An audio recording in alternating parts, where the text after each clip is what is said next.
Silvina, soy la productora periodística. Y bueno, Gaby Fuentes es la productora ejecutiva de la película. La película está producida por Montañeta Cine, está Fito Pochat allá, del otro lado de las cámaras.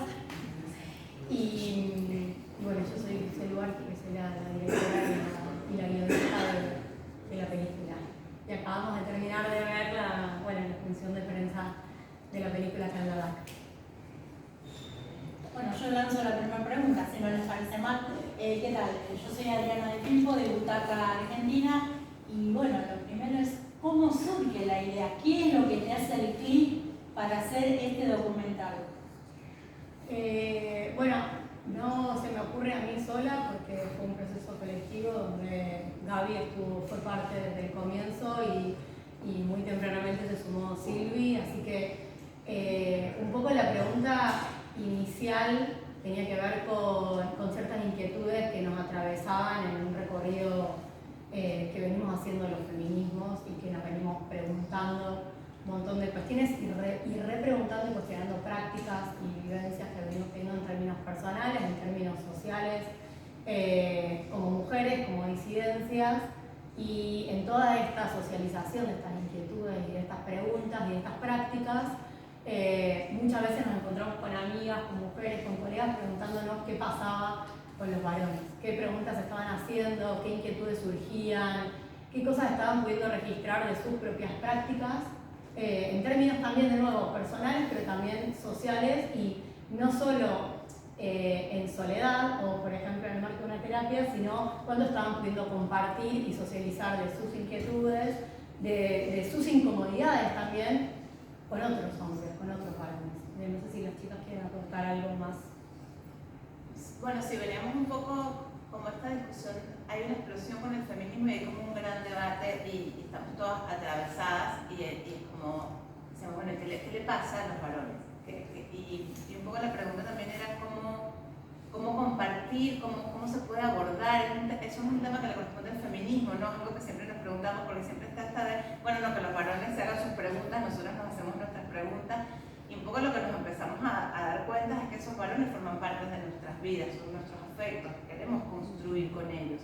Y entonces ahí, como que la vuelta que le dio Luz fue interesante en esto de, bueno, cómo hacer una peli que no somos nosotras hablando de ellos, sino que nosotras podamos saber. O sea, me acuerdo la tarde porque la película tuvo varios giros, pero cuando ya que Luciano dijo, y si les preguntamos a ellos qué les pasa, y yo dije, lo quiero saber. Me parece, creo que esta, o sea, es la verdadera motivación, o sea, es algo que queremos saber, qué les pasa a ustedes con todo esto que nos pasa a nosotras.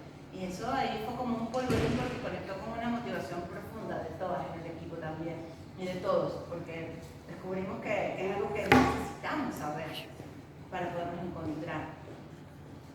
Sí, quizás también como pensar en no quedarnos con al varón le pasa esto, sino bueno, ¿qué le pasa a los varones? ¿No? Entender que hay una diversidad de vivir la masculinidad y romper con esa idea de que hay una masculinidad hegemónica que vivencia las cosas de determinada manera, sino empezar como a abrir ese juego de, bueno, no hay una forma de ser varón, sino hay miles de formas de habitar la masculinidad y un poco la búsqueda fue esa, ¿no? Desde mostrar como distintas personas y cómo a esas distintas personas le atraviesa la masculinidad y qué de esa masculinidad hegemónica que aprendimos, esas prácticas les molestan, les inquietan y les gustaría romper, ¿no? Entonces ahí estuvo como un poco la búsqueda de, cuando te preguntas y decís, no, porque el varón le pasa esto, no, a los varones le pasan un montón de cosas que son muy distintas, esa fue un poco la búsqueda, ¿no? ¿Cuánto tiempo tuvieron de producción entre la idea y el final de la filmación de la película? Mira, el comienzo de la... Empecé con la idea en el 2018. Nos juntamos y empezamos a desarrollar más la idea del proyecto de cara a presentarlo al Inca y empezar con la investigación más en profundidad a principios del 2019. El 2019 fue todo el proceso de investigación, de desarrollo, junto con el 2020 también, que ya lo habíamos presentado al Inca y seguimos, pandemia mediante, la película cambió mucho, los protagonistas también cambiaron por distintos motivos, digamos, y entre ellos algunos hasta se tuvieron que ir del país o cosas que fueron sucediendo. Y recién empezamos a filmar a fines del 2020. ¿Estoy diciendo bien? Fines del 2020. A fines del 2021. A fines del 2021 empezamos a filmar.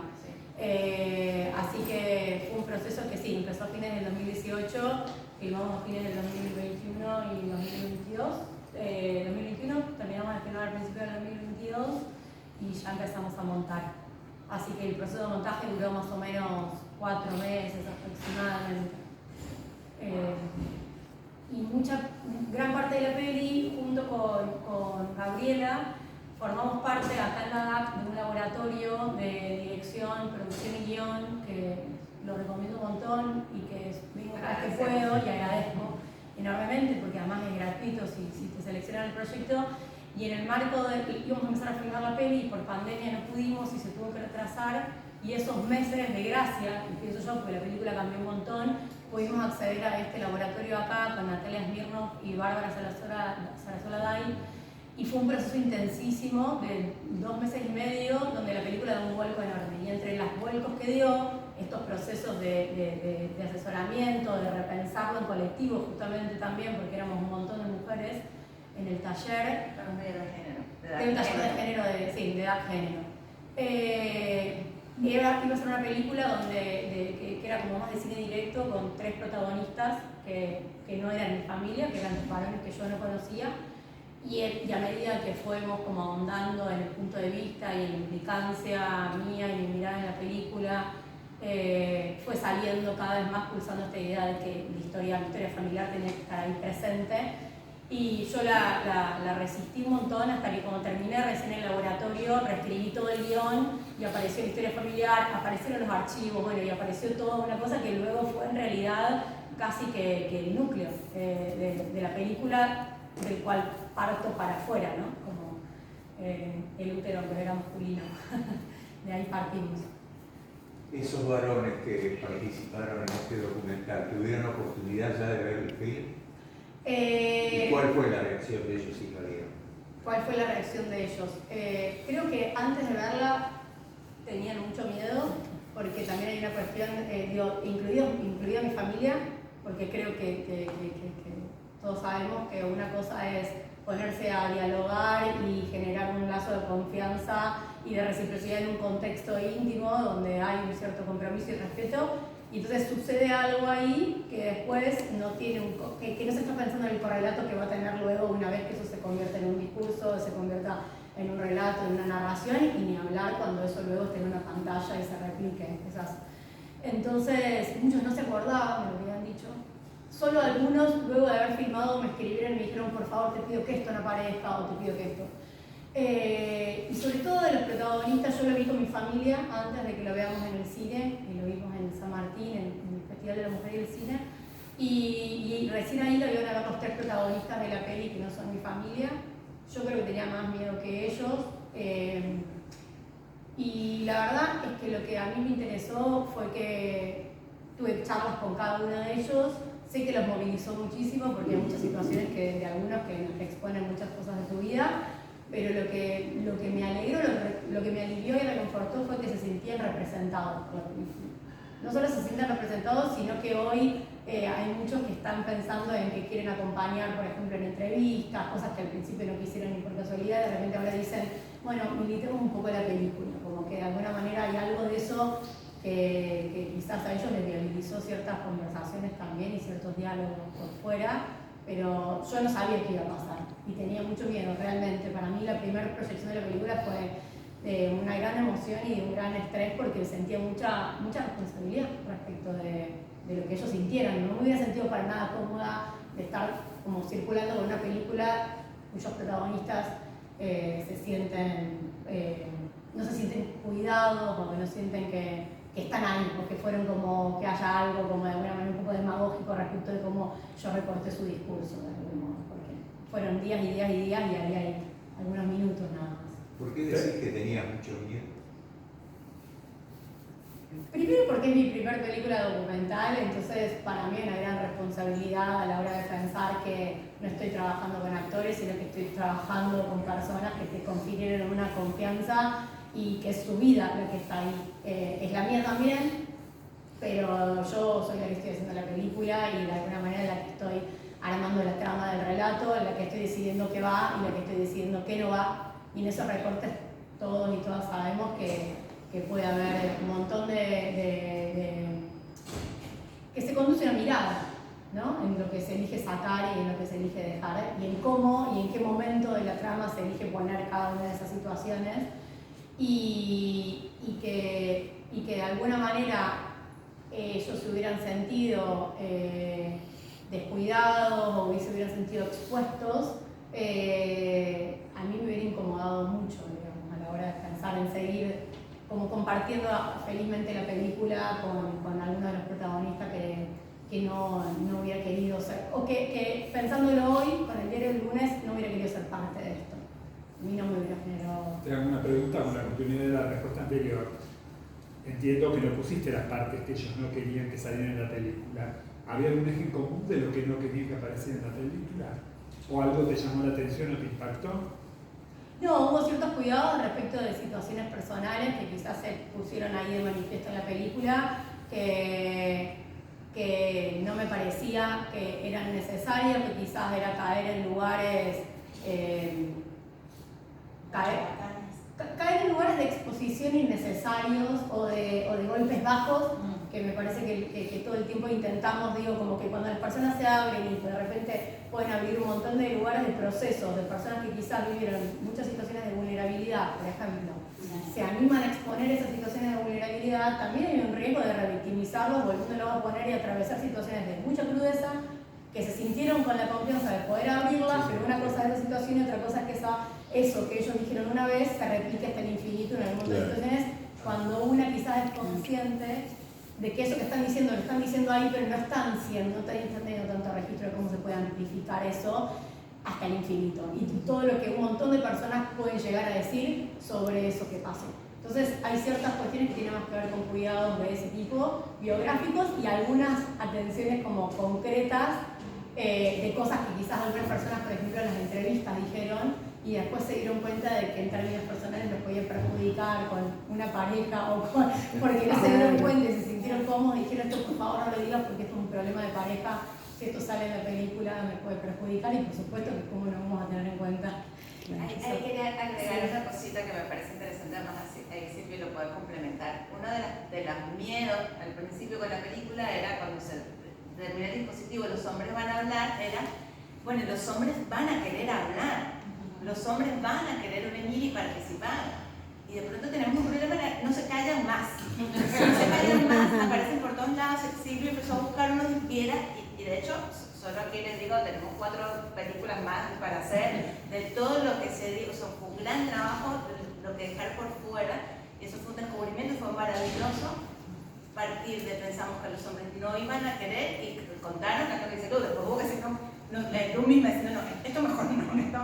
Y fue maravilloso porque también un poco encontramos que esa idea que partíamos de los hombres necesitan un espacio para hablar sus cosas, esto les resultó una convocatoria maravillosa, y bueno, estamos en el caso, creo que fue un ganar-ganar. Y bueno, y ella sirve que para que llevó el contacto, de pronto era una agenda que era, no, necesitamos un día, no, otro día más de estudio era, y nos pasaba la misma entrevista, o sea, yo llegué al set, que la producción y set, luces, gente, que es un espacio muy frío, de poca intimidad, y de pararme un ratito a escuchar una entrevista y empezar a llorar yo y todo el equipo atrás, porque era ese hombre con todo ese espacio cero íntimo, en una necesidad tal de contarse, que uno lo que sentía era, bueno, cuán poco espacio habías tenido, que necesitaste, y hacer el equipo técnico todo, porque fue como un espacio también muy, muy especial, como si algo especial pasó allí. ¿No? Sí, como que yo siento que hay como una necesidad ya hace tiempo de romper esa complicidad machista, ¿no? Como en los varones mismos, como de empezar a decir, esto me incomoda hace un montón de tiempo y lo quiero decir, y que cuando empiezan a romper y ven que hay otras personas que también habilitan esas rupturas o abrazan esas rupturas, me parece que ahí es donde se empieza a dar como, claro, está buenísimo decir esto, está buenísimo, hay gente que me está escuchando, hay gente que le está pasando lo mismo. Me parece que muchos de los varones que circulan en la película se vienen preguntando eso, se vienen incomodando hace tiempo y encuentran un lugar en donde decir, che, esto cuando yo lo cuento me libera, veo que le pasa a un montón de varones lo mismo y entonces tengo ganas de que esto se replique, que esto se multiplique. Entonces me parece que un poco también se empezaron a entregar desde ese lugar, ¿no? Desde cuando te sacas, como que cuando sacas una mochila y decís como, esto está buenísimo, porque voy más liviano y porque me parece que está bueno para empezar a poner esta perspectiva crítica de estas masculinidades hegemónicas, ¿no? Esta masculinidad hegemónica. Sí, es como sacarse eso, un saco de 50 kilos en un punto, que no hay forma de que de algún modo no sea en parte liberador, aunque tenga un montón de riesgos, esa liberación, o que tenga un montón de resignaciones, o que de repente tenga ciertas exposiciones. Todos los varones tuvieron un voto de confianza. La mayoría de los que están entrevistados en las entrevistas no nos conocen, a mí no me conocen, me vieron ahí por primera vez y me encontré con personas que de repente tenían 70 años y estaban ahí y no sabían para qué estaban. Yo no entendía por qué habían accedido a venir y de repente a los 20 minutos estaban hablando de una experiencia de su infancia llorando y se iban diciendo, sentí que estuve en una sesión de terapia y yo decía, y eran señores de 70 y pico de años que quizás no les costaba, como de repente les hablaban de su abuela o de su padre y en una anécdota se les quebraba la voz y te dabas cuenta que hay un nivel también de sensibilidad y de gestión de las emociones que es muy necesario también habilitarla a los varones a que pueda circular de otra manera. Creo que sí puede ser realmente liberador a quienes nos preguntan siempre, ¿no? Como quienes creen que la película es una película que va a tirarle los dardos y las bombas a los varones, ¿no? Algo que me pareció interesante es el aspecto relacional y conceptual. Cómo los varones podían decir qué significaba para el anecdótico ser varones, pero no qué es ser varón. ¿Cómo se les ocurrió hacer esa pregunta puntual y que en general hubiera mucha ambigüedad en las respuestas? Creo que un poco también la pregunta que yo me hago hacia el final, ¿no? Sí, que son ¿cómo? Y ser mujer. Claro, como que, mira, te digo, en un momento nosotras insistíamos con esa pregunta y con Silvi cuando íbamos a conocer personas pensando en posibles protagonistas o personas para entrevistarlas para estas entrevistas que estábamos haciendo. Un día volvíamos en el auto de un lugar en provincia y nos reíamos porque yo le dije, nosotros insistimos con qué es ser varón, para un varón sí, para un varón trans, porque nos entrevistamos con un montón de varones muy diversos. Le digo, con un tupé, le digo, y si vos me preguntás a mí qué es ser mujer, realmente, yo tengo que indagar, o sea, tengo que hacerme un montón de preguntas muy profundas para no responderte un montón de cosas que están preseteadas, que en las que te podría hablar de la sensibilidad, de la receptividad, de un montón de cosas que me dijeron y que al día de hoy me sigo preguntando qué es lo que me identifica. Entonces, como que, porque creo que son categorías sociales que las pusieron desde que somos un feto, no desde que nacemos, desde que somos un feto, y de ahí en adelante tu documento dice lo que sos. Y bueno, no te cuestionas cuál es tu nombre y tu apellido, ni te cuestionas el M o F. Ahora sí no las cuestionamos, pero en su momento no lo cuestionábamos. Entonces, era como una especie de cápsula a la que nosotros vinimos. ¿Y por qué te iba a preguntar? Es como cuando cuando hace un tiempo tampoco nos preguntábamos en la adolescencia por nuestra orientación sexual o si la sentíamos y la teníamos que negar un poco si no era la que se esperaba de nosotros porque era algo que estaba mal. Bueno, son ese tipo de, son paradigmas, son los grandes paradigmas, ¿no? Los grandes paraguas que muchas veces lo que hacen es darnos sombra, porque lo que sería interesante es preguntarnos por qué, o sea, qué de todo eso nos representa, o qué de todo nosotros elegimos, ¿no? Porque en realidad es muchísimo más amplia, la masculinidad y la feminidad es muchísimo más amplio que ese repertorio que creímos que nos daban para elegir. Eso me parece que es interesante, como habilitar la amplitud de vivencias y que no creamos que se vuelvan corset, ¿no? Son como corset donde nos metemos adentro y hacen que tengamos claro qué es lo que hay por dentro y qué es lo que no tiene que ir por fuera. Entonces creo que eso nos pasa, ¿no? Con la pregunta de ser varón y ser mujer, si cada uno de nosotros y nosotras nos la hacemos, seguramente haya posiblemente más preguntas que respuestas. Y me parece interesante igual que haya más preguntas que respuestas. Claro. Una pregunta, ¿qué le cambió la mirada de negar la masculinidad masculina en el mundo femenino? ¿Qué le cambió la mirada?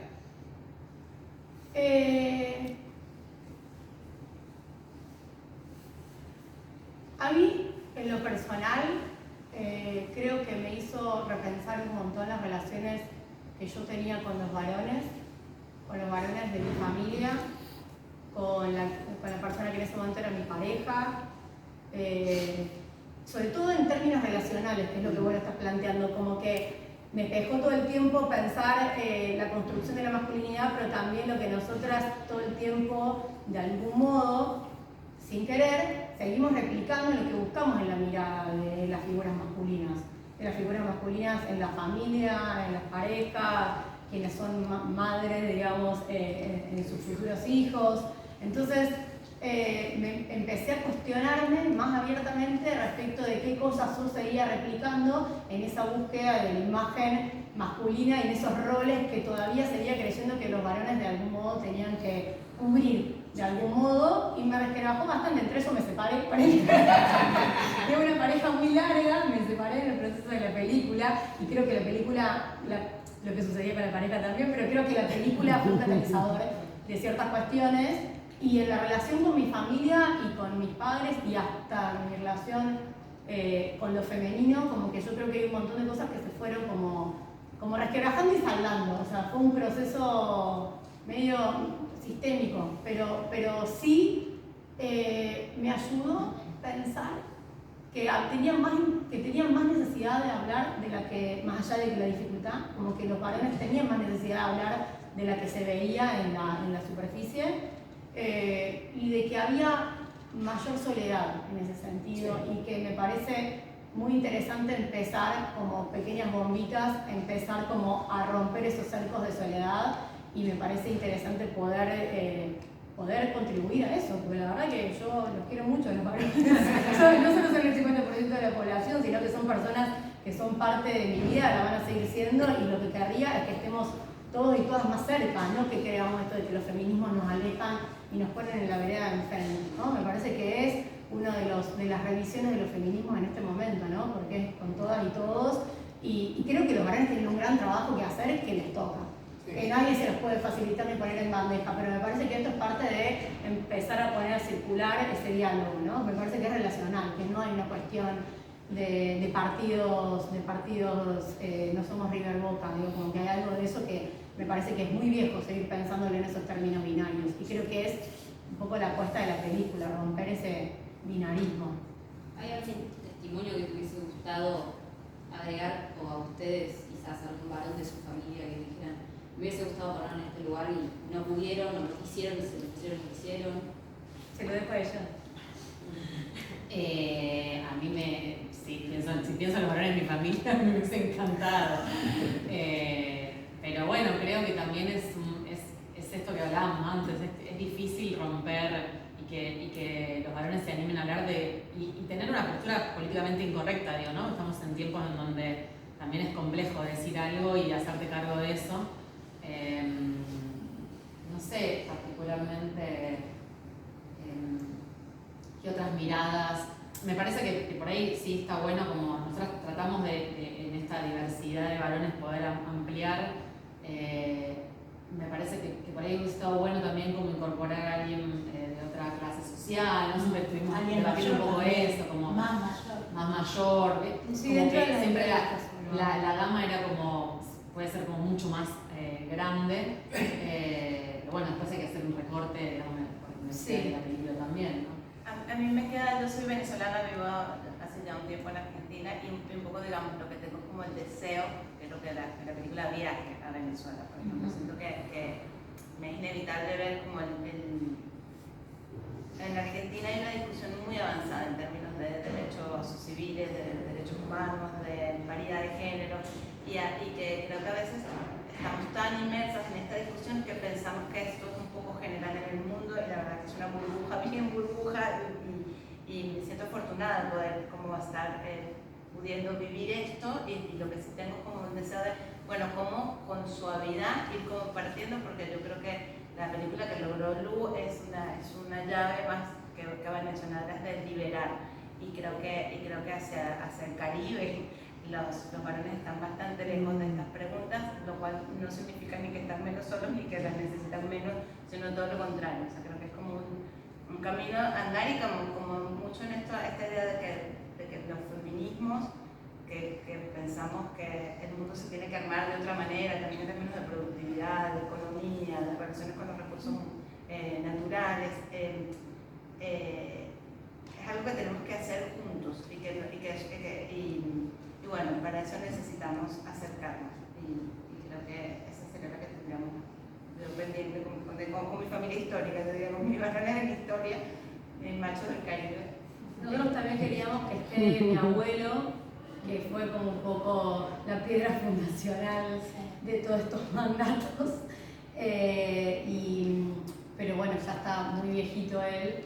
Y hubo toda una escena hubo toda una situación que para mí era una posible escena de la película, que no fue fácil, no lo pudimos filmar porque él ya estaba bastante senil y tuvimos miedo de que no entendiera. Yo la filmé con mi celular, pero que era una escena donde él conoce a su bisnieta, que es la que aparece al final, y donde además se emociona porque la bisnieta tiene el apellido Lubarsky. Y bueno, hay toda una situación así como muy loca que él está medio perdido, pero conecta en esa situación con todo eso y con esta cuestión del legado, ¿no? El legado, el apellido, el legado.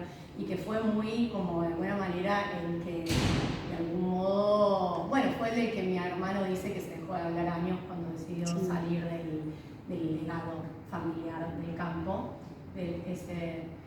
y a mí me parece que me hubiera interesado, pero también tenía un dilema moral ahí, que era que si él estaba un poco senil, había algo del no consentimiento que de nuevo no me sentía cómoda de sentir que él no había dado su consentimiento para aparecer en una película, sino que él estaba viviendo una situación familiar donde había un extraño con una cámara. Entonces, en todo ese dilema moral no apareció esa escena en la película. Me hubiera encantado que él aparezca en esta película. Creo que hubiera sido... Pero desaparece. Estaban diciendo recién que te gustaría que llegue a Venezuela. La película se estrena ahora el 17. ¿Tenés proyectado otros lugares para participar, para difundir? ¿Alguno de los participantes, por ejemplo, el muchacho que siempre le corrige a la madre que es una niña, que es un chico trans? Es un chico trans. No recuerdo el nombre, no sé. Emanuel. Algo de la gira, puedes contar. ¿Cómo? De la gira con la peli que está un poco diagramada. Ah, sí, ahora está en algunos festivales dando vueltas, esperamos que algunos lo podamos acompañar. Se estrena el 17 de agosto en el Gomón, va a estar sí o sí una semana allí, seguro. Tenemos proyecciones en el CCK los sábados de octubre ya programadas, que cada una va a tener un conversatorio distinto, invitados distintos cada función, donde se van a dar conversatorios. Y ya hay pautadas unas cuantas salas de Inca, en Gualeguaychú, en Rosario, en Río Puerto no está la Inca, en Villa María, Bariloche, Tandil. Bueno, tenemos como un recorrido y paralelamente también vamos a estar en el Cineclub América en Santa Fe, en el Leonardo Fabio en Río Puerto, así que ya hay como que desde que salga la peli, por lo menos hasta octubre, tenemos como una buena gira que están definiendo justo ahora un par de salas incas más, pero bueno, estamos en... Y tenemos una linda gira en México ahora. Y ahora está en un festival Mi Género, un mes, proyectándose en todos los estados, en muchos estados de México. O sea, con lo que vos estás relatando, me estás diciendo que de alguna manera lograron el objetivo. Y ahora yo te sugeriría la contraparte, el silencio de las mujeres. ¿Vos sabés que no sos la primera persona que me habla de esto? Es más, o sea, de esto ya me hablaron un montón de personas y me dijeron, bueno, ¿y cuándo se viene la saga de las mujeres? Porque hay un montón, de hecho, de archivos familiares en donde había un montón de situaciones de las mujeres que inicialmente estuvieron en la película hasta que decidimos sacarlas. Y una vez el chiste de una, en estas miradas que hicimos, porque tuvimos asesoría de montaje y sacamos a dar vuelta a la película, esa fue otra instancia donde cambió mucho la peli con la asesoría de montaje de María Strauskas. Cambió sideralmente el proceso de montaje que veníamos haciendo con el montajista, que es bárbaro, que se llama Nacho Rabone. Y cuando sacamos algunas escenas familiares que tenían más que ver con el mundo femenino, ese mundo femenino del ámbito rural, nos dijeron, una de las excusas fue, bueno, dejala para la saga del silencio de las mujeres. Claro. Así que no sé, ¿quién dice? Claro, a mí me llamó mucho la atención cuando hablabas con tu hermano de esto de la carta que le habían hecho como agradecimiento cuando él había nacido, y me quedé con ganas como de ver también la perspectiva de tu hermana, que eran como las dos mujeres que habían nacido primero en la familia, cómo fue que se encontró con esta carta, le dicen gracias por nacer a él, que es el más chico, y a nosotros que nos conocieron tanto delante, ¿viste? Como que queda como esa... También es donde apunta cada uno la mirada, porque Claro. esa carta la tenemos los tres, porque mi mamá nos hizo un diario de la crianza nuestra y lo fotocopió y nos dio, tenemos uno cada uno. Eso lo tenemos nosotros desde hace años. Y yo en esta cosa de archivística, de bucear en las profundidades de la geología familiar, empecé a mirar cosas y mirar además estas cuestiones que cuando empecé a conversar con mi hermano veía lo que mi vieja anotaba y yo quería ver cuáles eran, cotejar con las anécdotas que mi vieja anotaba, lo que él recordaba, cómo lo había vivido él. Y en eso aparece esta fotocopia de la carta de mi abuelo y yo cuando la leo, quizás en otro momento de la vida también la leí y no lo vi, pero ahí fue como, ¿por qué? Digo, él era el más chico, ¿por qué esta carta de agradecimiento a él? ¿Por qué nosotras no se nos agradecía? Esa línea de la familia era la familia judía, además donde los primeros varones, pero este no era ni el primero, era el último varón, o sea, ya había un montón. Pero bueno, evidentemente, sin duda, en esas generaciones había un gran valor respecto de lo que los varones venían a hacer a este mundo, que no estaba puesto sin duda en lo que las mujeres veníamos a hacer a este mundo. Claro. O sea, era el último de los mohicanos. Creo que venimos diciendo mucho las mujeres y tenemos mucho silencio. Bueno, ¿les parece esto? Que una discusión que también tuvimos con Lu a lo largo de las distintas etapas de la película fue con la conformación del equipo, porque ahorita que lo nombraste a Nacho, porque hubo una gran discusión, o sea, Lu quería que si la editora era una mujer, o sea, hubo todo un tema de, o sea, bueno, ¿será que sí, que no? Y bueno, los astros no nos lo permitían, entonces yo decía, tú, pero ¿no será que esta película hay que montarla como un varón? Un año buscando montaje. Porque de pronto no había, o sea, aquí tú levantas la mesa y hay 50, o sea, 40 asociaciones de montajistas, millones, no había una sola disponible. Pero todo el tiempo salían los amigos varones, fotógrafos, editores, que decían, bueno, estamos, pues los llamábamos, además decían, no, bueno, está fulano, pero si quieres yo estoy por acá, no, pero si quieres yo estoy por acá. Y en un momento fue como, bueno, y pasó primero con el fotógrafo y luego con el editor. Y la verdad es que se dio un proceso todo porque además cada vez los cuentos, porque todos los mensajes eran para todos, también llegaban a producción, cada vez que venían de rodaje, todas las charlas en el carro del equipo, hombres y mujeres, porque como era un equipo mixto, fue súper rico todo ese proceso y bueno, yo creo que nada. De hecho yo los invité, no podían, pero yo quería que haya acá los chicos del equipo porque ellos vivieron procesos bastante intensos filmando la película y también bastante incómodos, o sea que todo un poco, me pareció interesante que puedan contar algo de su... No podían, pero los invité los dos, al fotógrafo y al montaje. Me gustó la escena esa donde están en el asado cogiendo la morcilla, cómo se soltaron todos. Son de algo. Hablan como si no existiera la cámara de ustedes. Eso me gustó mucho.